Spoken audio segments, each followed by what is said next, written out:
Здравей! Усили звука! Усили звука е подкаст, който звучава гласовете. При нас ще чуеш автентични истории от първо лице.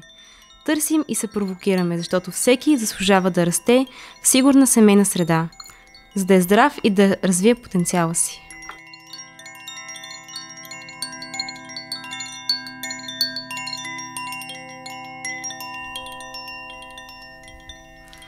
Здравейте, наши скъпи слушатели! Днес темата е образованието като важен фактор в личностното развитие на родители на деца със специални нужди. И днес имаме много специален човек, който не е само родител, но също така и психолог, и лидер, и активист. За мен е чест да ви представя Галя. Здравей, Галя!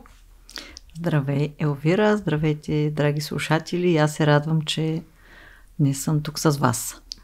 Може ли да ми разкажеш малко повече за теб? Да, мога.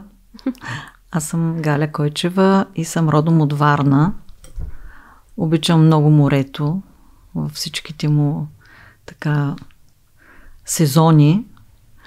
Обикновено не лятото, когато всички туристи са там и то е много равно и спокойно и топло. Обичам морето в уния други негови сезони, когато е бурно, когато е тъмно, когато е различно.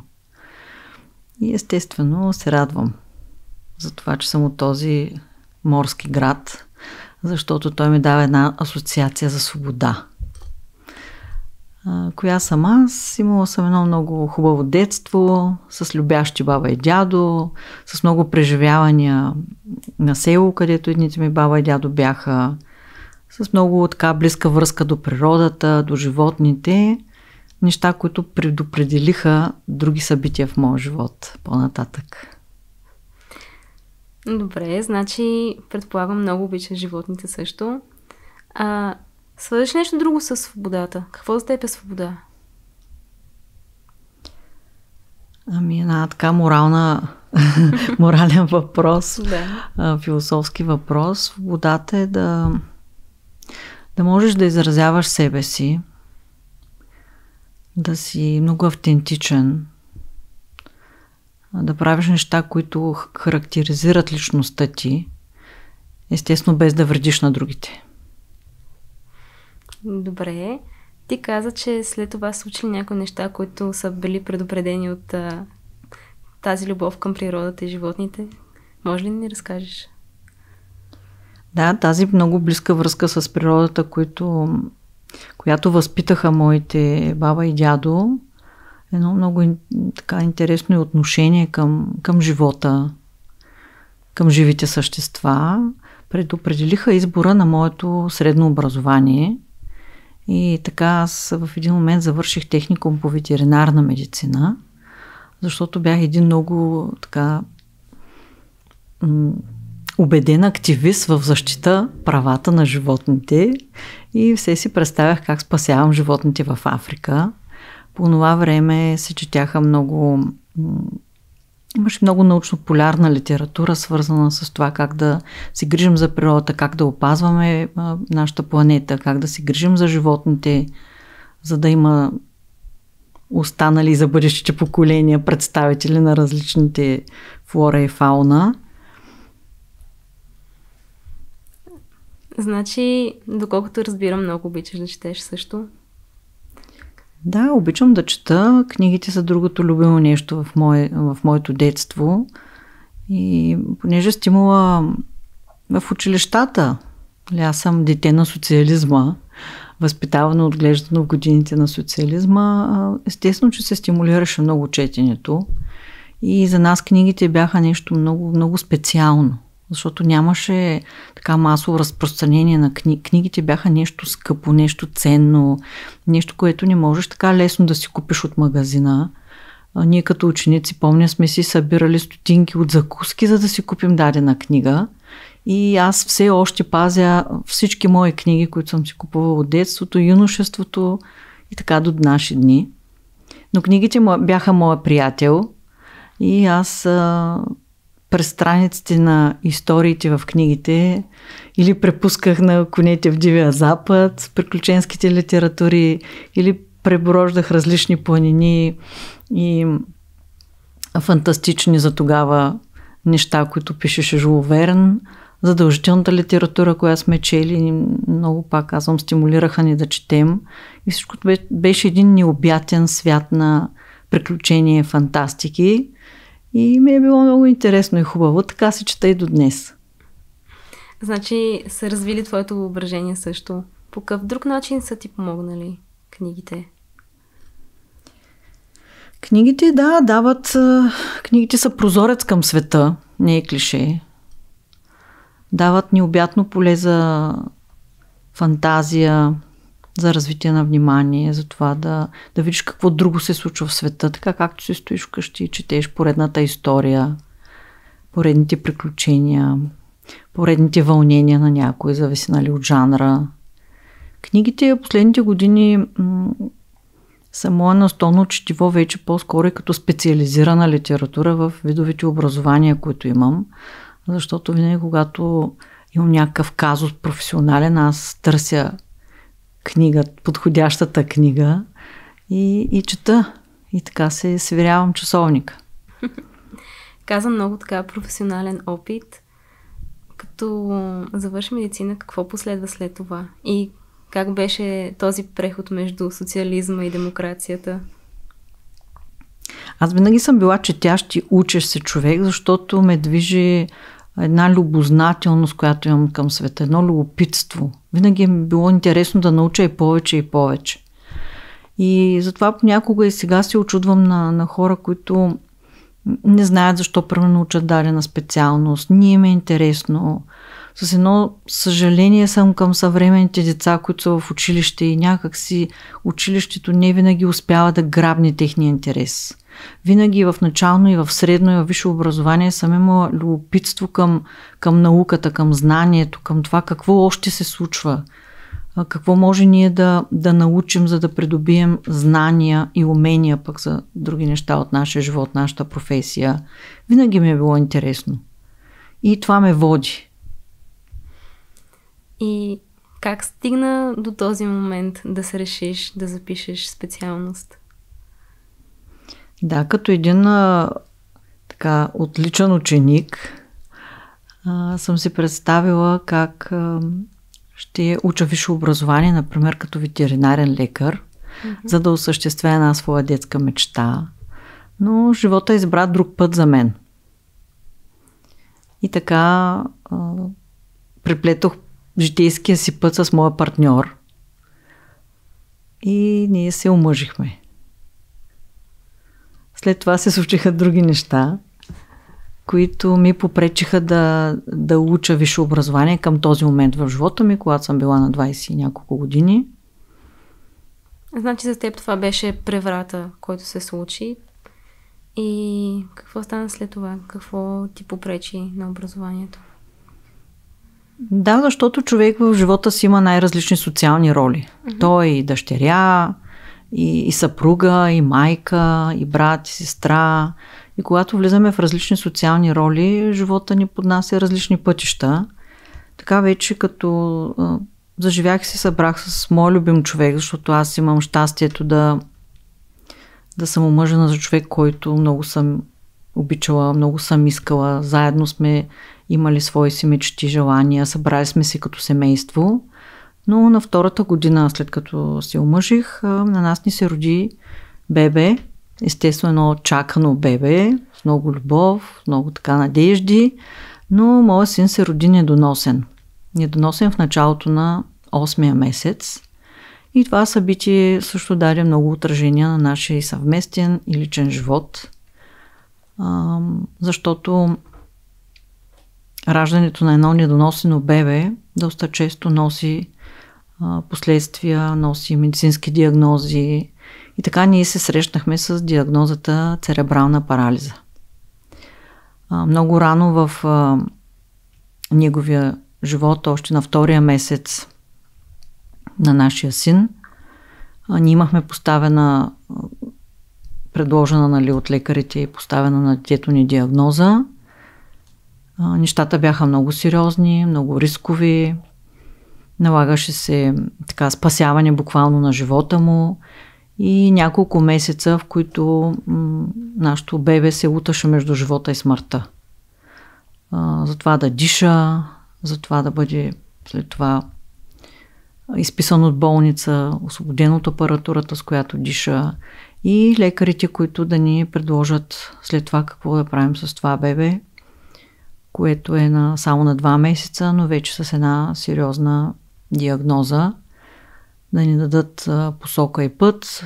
За щастие, по пътя си съм срещала наистина хора, които са ни помагали, са ни съдействали, давали са ни адекватни за времето.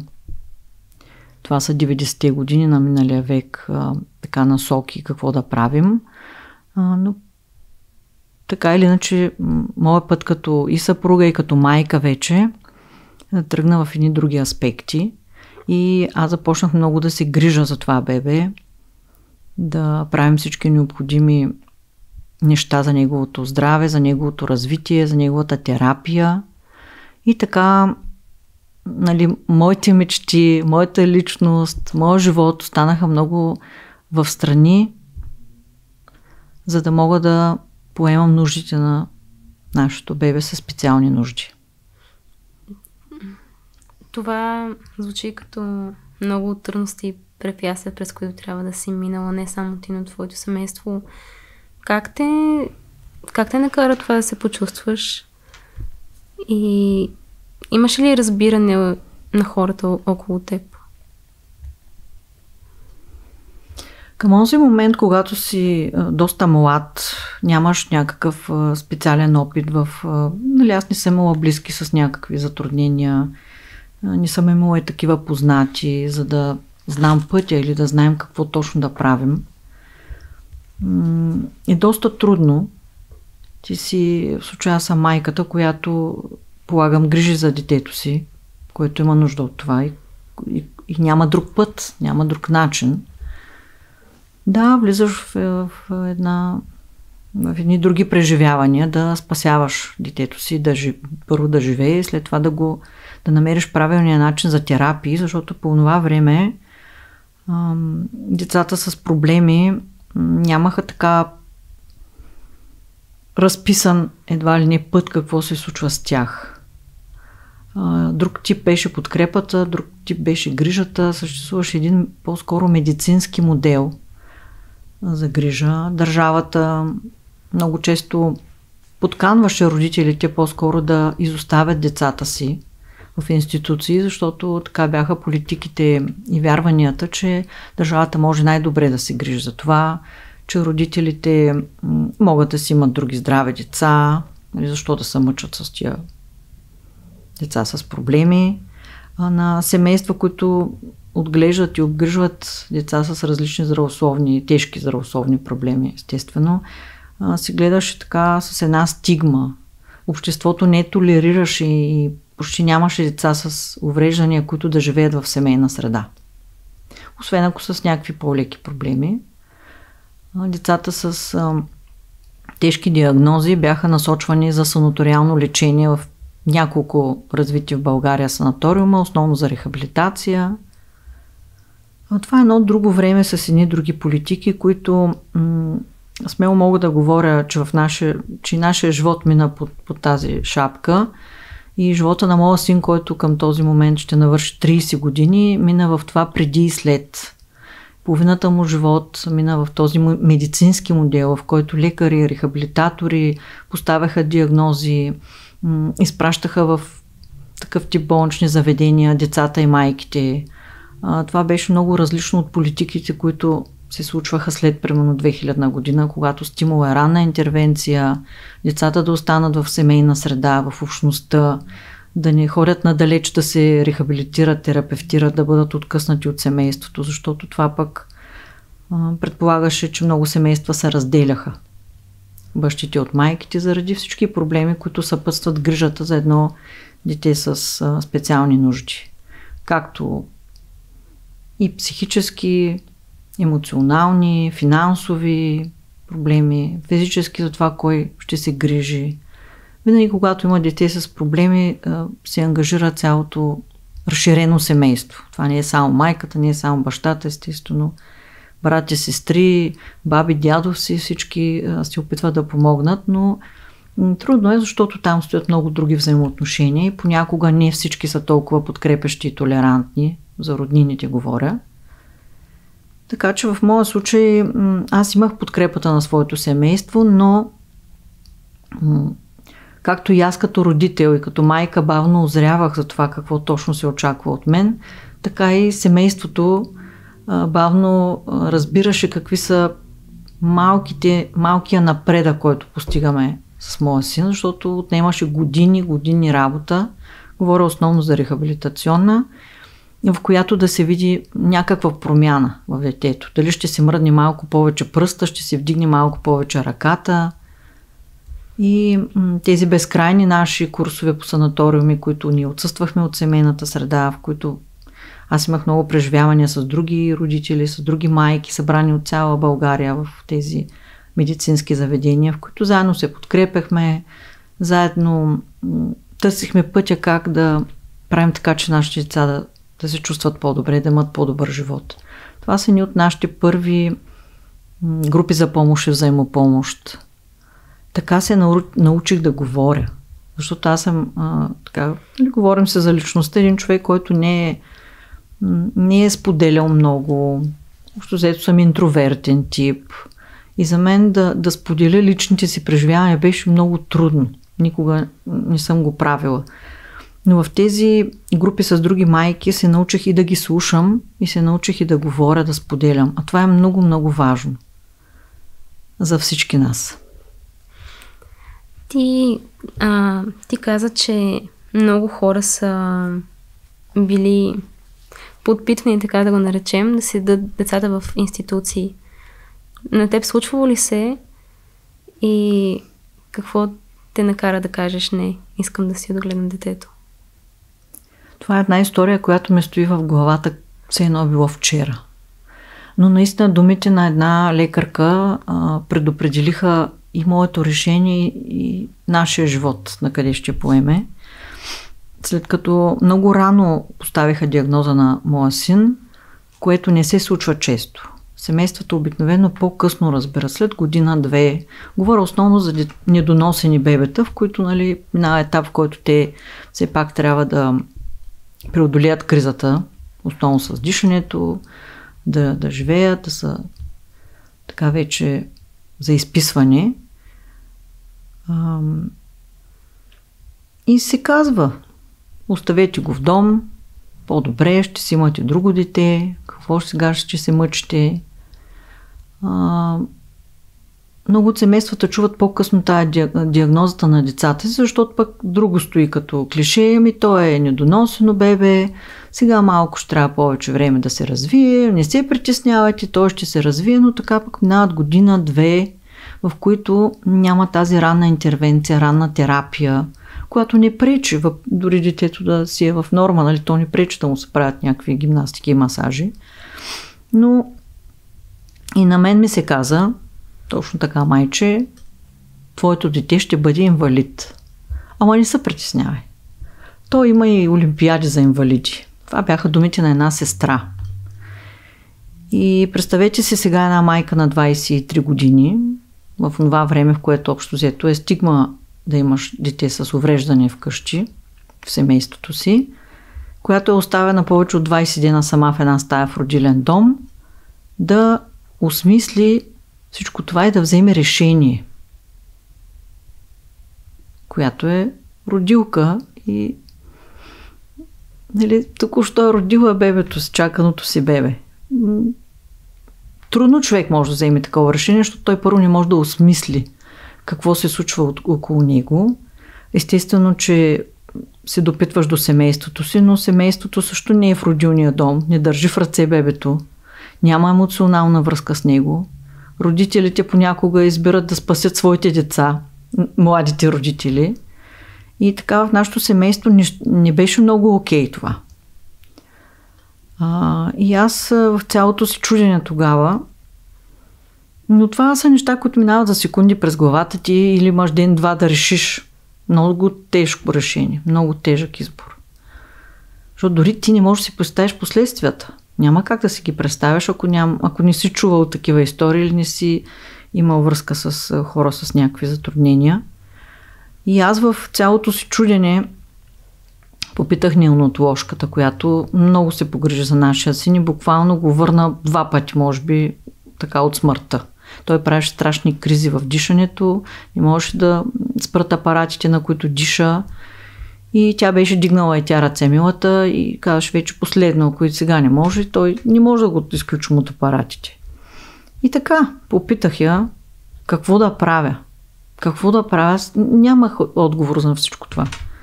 И няма да забравя думите, които като вчера са ми в главата. Тя каза: Галя, добре е да го вземете това бебе. Винаги, когато по-нататък ви е трудно да се грижите за него, може да го оставите. И тези нейни думи предопределиха моето решение и аз просто застанах за това. Ами да, разбира се, че това е. Взимаме си бебето и ако нещо пък стане, има и друга алтернатива. Така започнахме да се грижим за нашия син, но това пък предопредели една друга отговорност, която остана върху моите плещи в последващите години. Защото семейството натоварва този, който се е направил избора. Но сега след 30 години мога да кажа, че това е пътя и че ние въпреки всичко е добре да поемем отговорността и като хора, и като родители, и като майки. Това си грижим за нашите деца, такива каквито са. Защото те са просто човешки същества и защото най-добрата грижа е грижата в семейството. Тя винаги дава повече резултат, повече грижа, повече любов. И от тук насетне семейство стана на първо място. Но като си говорим за образование, какъв беше твоя първи тласък към това да се върнеш пак към него? В годините грижата за нашия син първо основно беше на моите плещи и то така се получава в семействата. Почти винаги майките поемат тая грижа.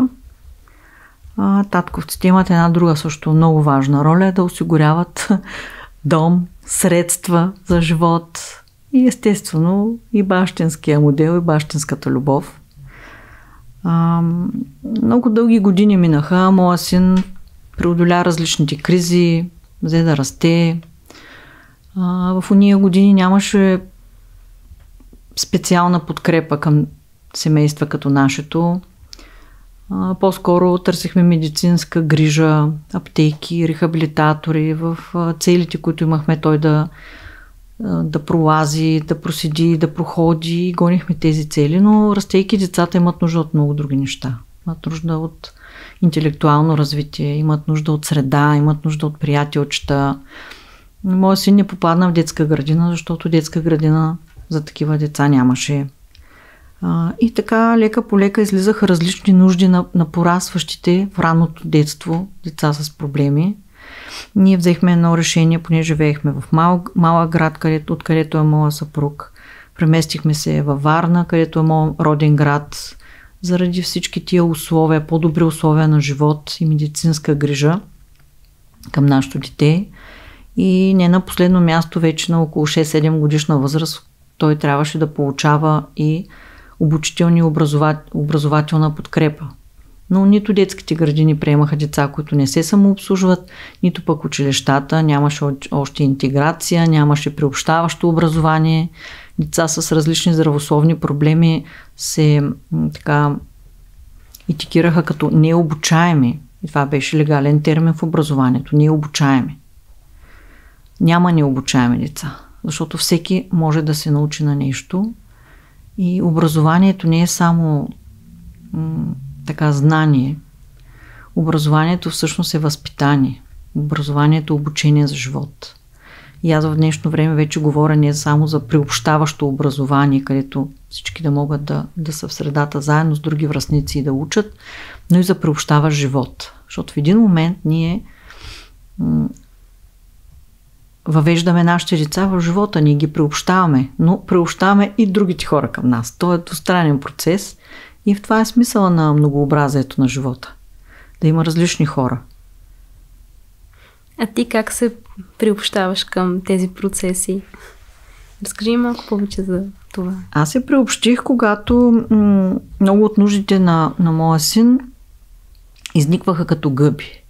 И когато системата, държавата ни откликваше на това, ние родителите, и аз в това число, вече като започна да живея във Варна се създаде по това време една много активна родителска общност. Ние родителите търсихме начини, търсихме пътища как точно да направим така, че нуждите на нашите деца да бъдат и видяни, и удовлетворени. Как системата да почне да рефлектира на тях. Да бъдат допускани в детската градина. Лобирахме с една новосъздадена неправителствена организация. Тогава се създаваха и първите неправителствени организации, основно и от родители на деца с увреждания. Лобирахме за това да има специална група, например, в детска градина. И в тази група да бъдат приемани деца с специални нужди, които и да са в отделна група с специалисти, но и да са част от масовите деца в детската градина. Така, стъпка по стъпка, аз открих, че е добре да съм активна в тези процеси, защото няма друг път. Родителски активизъм е в цял свят и той също е доказал, че това е пътя, за да може да има промени. Активизма, родителски активизъм, родителската енергия, родителското желание, тая несломима вяра на родителя да работи в полза на подобряване живота на детето си, както и на цялото семейство, защото много семейства, освен за детето с проблеми, естествено се грижат и за други свои деца и тогава грижата е много разпределена. И така, лека по лека ние бяхме все по-активни, все по-търсещи, все по-настояващи пред местната власт, пред националната власт. Различни инициативи имахме родителски, които да принуждаваме системата и държавата ни да реагира, да създава политики, да създава закони. Така постепенно аз също ставах все по-уверена и все по-знаеща и можеща да вземам участие в тия процеси. Защото за да си активен, трябва да имаш инструментите, с които да си активен и да влияеш на политиките, да влияеш на властимащите, например. Да ставаш все по-видимо. Един от големите и важни наши партньори, например, са медиите. Те винаги са стояли до нас и винаги са ни давали трибуна. И през радио, и през телевизии, и гостуващи от дома. Дори сме имали телевизии, които са идвали да снимат от дома нашия живот. Да ни покажат такива, каквито сме, с всичките трудности, препятствия, достъпна среда. Борбата ни в годините за транспорт, за адаптиран, специализиран, за карти, за транспорт, за асистенти, било то социални към училищата, лични, които да помагат на хората и в тяхното порастване и грижа. Най-различни инициативи, през фотоизложби, през протести. Участник съм в най-различни такива гражданско активни дейности, но видях, че това работи и постепенно заемах все по-така важни роли. Например, съм била председател на различни неправителствени организации. Била съм председател на граждански форум "Чуйте нашия глас". Нещо много кореспондиращо с този подкаст "Усили звука". Гласа, звука са много важни, защото това е начинът да ни чуят. И когато в по-ранната си младост и майчество съм била по-скоро една много грижовна и тиха майка и съм вярвала, че ако направя всичко възможно за детето си да живее добре в средата си, в дома си, това е достатъчно. По-скоро в последващите години други неща бяха важни. Ние може да направим най-доброто жилище за нашите деца. Може да вземем най-хубавите играчки, легла и всякакви пособия за тях, дори терапевтични. Но истината е, че те не могат да живеят сами. Истината е, че те трябва да съществуват и да се развиват в среда, на връстници, на други хора изобщо. И то е една подкрепяща среда, приемаща среда. И тогава аз ставах все по-активна в това гласа ми да се чува. Развивах умения за говорене, за презентация, за участие в телевизионни, например, формати. Така че че е важно да разкажа от какво имаме нужда. Това да си мълчим не е окей. Защото никой не разбираше от какво имаме нужда. Дори съм имала много срещи с властимащи и политици, особено на местно ниво във Варна, където са ми казвали, кажете какво точно имате нужда, защото те не разбираха нашите словоизлияния или оплаквания, искаха конкретика. И ние трябваше да дадем точно от какво имаме нужда. Така тази гражданска активност се усили и даде резултат. Но има още нещо, което някак си ми липсваше на мене и е много връзката с моя живот и с моята личност, моята идентичност. Това беше образованието. Когато децата ни и моя син също попадна в училище, след това в социални услуги, където работи с специалисти, ми беше много важно как тези специалисти и учители как работят с моето дете, с нашите деца. Защото за да има промяна и развитие, ние трябва да имаме добри специалисти, които също да разбират нашите деца, които също да инвестират в терапии, в обучение, в образование. И така аз взех едно много важно решение за себе си и на 40 години записах университет. И това беше нещо много преумно в моя живот, много мое, много лично, защото влизайки в образователната среда, самата аз имах много какво да взема, но имах много и какво да дам. Защото записах социален мениджмънт във Варна, последствие една квалификация учител и последствие една магистратура по психология. И всичко това ми даде много знания, много самочувствие, много досег с системата на образованието. Имаше много въпроси, на които си отговорих, защото като всеки родител, като всеки човек, ти имаш периоди, в които си задаваш философските въпроси. Защо на мен? Как да помогна на своето дете? Защо отхвърлят различните? Въпроси за толерантността, въпроси за правата. И образованието ми даде много отговори в тия посоки. Срещнаме с много интересни хора и мои колеги. Аз, записвайки на 40 години висше образование, се срещнах с младите хора, които бяха първо на 19. И беше много интересен този процес за мен. Но както аз им дадох много неща от практиката, така пък те на мен ми дадоха друга обратна връзка. И успях да запаля много от тях, да продължат да работят в социалната сфера и да имат най-вече това правилно отношение към хората в нужда, към различните хора, към това да подкрепят, да помагат и това, което е характерно, разбира се, за социалната работа. И така, ментор съм на много хора, които след това също промотирах и мотивирах да учат.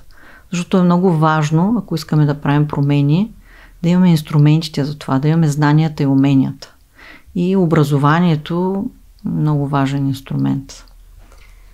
Значи никога не е късно да запишеш и да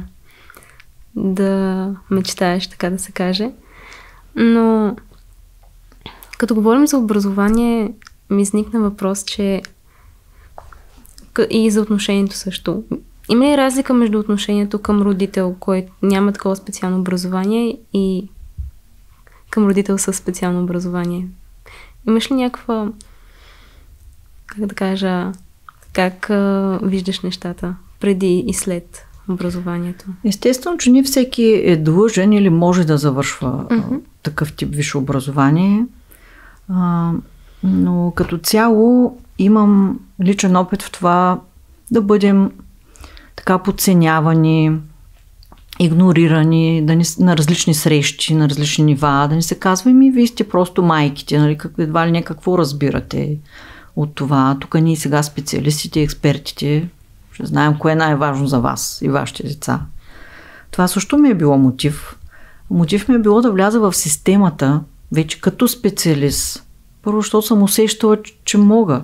То си е даденост, то си е личностна позиция, нали, да работиш с психосоциална работа, но мотивация дори да съм част от специалистите и дори да помогна на други такива с личния си опит, с личната си постановка и разбирания, с личната си мотивация, защото личната мотивация е по-различна, но бих посъветвала и мотивирала всички, които искат да учат, защото знанието е важно. То е важно за самата личност. За това как тя придобива самочувствие, придобива умения. И той може да участва на различни важни етапи в живота, да влияе на тях. Образованието променя много неща, поставяте на едно друго място, срещате с друг тип хора. И наистина ти дава знания и инструменти за промяна. Би ли свързала тогава образованието със свободата? Да, така е. Бих свързала образованието със свободата. Образованието ми даде свобода да бъда себе си и да мога да вплета своя личен опит в професионалната си работа. И, например, психология завърших, защото тя ми е като надграждащо на работа, на социалната работа, защото в работата ми аз работя с хора с затруднения и живеейки с човек с затруднения, исках да покажа много повече палитрата на живота, душевността, емоционалния свят на нашите деца с различни проблеми. Обикновено стои една стигма, че хората като са с затруднения, особено интелектуални или психични, и това ли не, те нищо не разбират. Или пък ако са в инвалидна количка, значи то човек остави го там, нищо не разбира. А нашите деца, прекарвайки толкова години вече край тях и край моя син и край много други деца и вече в последствие и младежи, аз виждах каква богата душевност, какъв много интересен емоционален свят имат те. Но те се разкриват бавно и полека на хора, които са много дълго време край тях. И обществото е доста заблудено в техните и мечти, и надежди, и желания. И аз като психолог искам много да покажа този вътрешен свят на общността. Искам да ги подкрепя в техните мечти и надежди, в техните желания. А те са много простички и човешки. Да бъдат обичани, те да обичат, да имат работа, да са сред връстници и приятели, да слушат любимата музика, вълнуват се от филми, от всякакви интересни неща, да отидат някъде. Например, скоро водихме моя син на цирк, той обожава цирковото изкуство и беше толкова щастлив, защото преди пандемията не беше ходил на цирк. Простичките неща, малките жестове много ги радват, но радват и нас, защото когато си сред хора с затруднения, ти виждаш истинския смисъл на живота. А това е щастието, любовта, надеждата, приятелството, подкрепата, всичко това най-човешко и най-автентично, което е между хората. Общуването и подкрепата. И най-вече това да сме в общности, в семейства, които си помагат. Да, така е. Мисля, че някои млади родители като теб може да слушат този подкаст в момента. Какво би им казала на тях? Какво би ги посъветвала? Бих им казала да не спират да обичат децата си. Да ги приемат такива каквито са и да им дават шанс за развитие, защото децата ни и моето в случая надминаха най-големите ни очаквания за развитие, защото и човешкия мозък, и човешката личност не спира да се развиват през целия етап на своя жизнен път и ние трябва да създаваме подходяща среда, в която да даваме шанс на тия възможности да се развиват, да вярваме в тях, да им помагаме, да работим върху себе си също, да не забравяме себе си. Обикновено майките често забравят да се грижат за себе си, а ако не се грижат за себе си, няма как да се грижат за другите, така че е много важно да се даваме на себе си. И ще се върна пак на образованието, това, което първо е била някаква моя нужда, моя мечта от по-раното ми детство и юношество. Рано или късно съм го осъществила и не толкова заради възрастта, в която съм започнала да уча, а въпреки нея и въпреки всички други грижи, които съм имала около моето дете, около всички тези неправителствени организации, дейности, с които съм се занимавала. Да, много години бях поела под една мишница, но си струваше и има резултат и ефект. Така че на всички нови и млади родители, грижете се за себе си и за своите деца. Имат нужда от това. Как се постига този баланс към грижа за себе си и грижа към детето? Постига се трудно.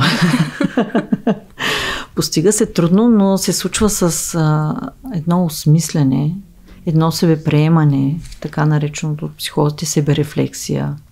Да видиш къде си в живота, какво ти е важно, кое да пуснеш, кое да оставиш, къде да поставиш граници, как да така да видиш своя аз, кой съм аз, кого, на къде отивам.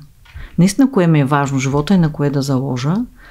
И тогава тръгваш по пътя. Естествено, това е не лек и не дълъг, не кратък процес, по-скоро е дълъг процес. И на себе приемане, и на себе утвърждаване, изисква обучения. Затова казвам, не е задължително образованието, но при всички случаи има страшно много обучения, книги за личностно развитие. Ето вече сме в времето на подкастите, където много хора и специалисти, психолози, и коуч, и личностни мотиватори, хора дават адекватни съвети. Един интелигентен човек малко му трябва да бъде насочен към това на къде да тръгне или дали е малко в стрес и бърнаут. Така че тази постановка да се грижим за себе си, да си помагаме, дори да търсим смисъла, да доброволстваме, да сме граждански активни, да правим смислени неща към другите, е много важно. Затова да намерим баланса и да сме част от света и нашата планета такива, каквито сме. Супер! Значи, като цяло, дори да паднеш, винаги можеш да станеш пак. Това е цялото нещо. Но, да, като последен въпрос, може би, какво би казала на хората, които не са част от всичко това и не разбират за целият този стрес и целият този процес? Как могат да бъдат по-толерантни към другите? Могат да бъдат толерантни, когато влязат за малко поне в обувките на другия. И ако не помагаш, поне да не вредиш. Да не съдят прекалено строго. Да не етикират хората. Да се опитат да видят отвъд увреждането, да видят човека, да видят личността, да видят възможностите, да вярват в това. Това бих посъветвала всички. Тогава и те самите ще живеят по-спокойно и по-щастливо. Благодаря на всички слушатели, благодаря и на теб, Галя, и до нови срещи. Имам последно послание. Те ще го наместят. Имам, разбира се, последно послание. Това е една мисъл на Ганди, която много обичам, и тя се нарича "Бъди промяната, която искаш да видиш в света". Благодарим ти, че усили звука. Сигурни сме, че и ти си експерт в нещо. Ако нашите теми те вълнуват, пиши ни. До скоро!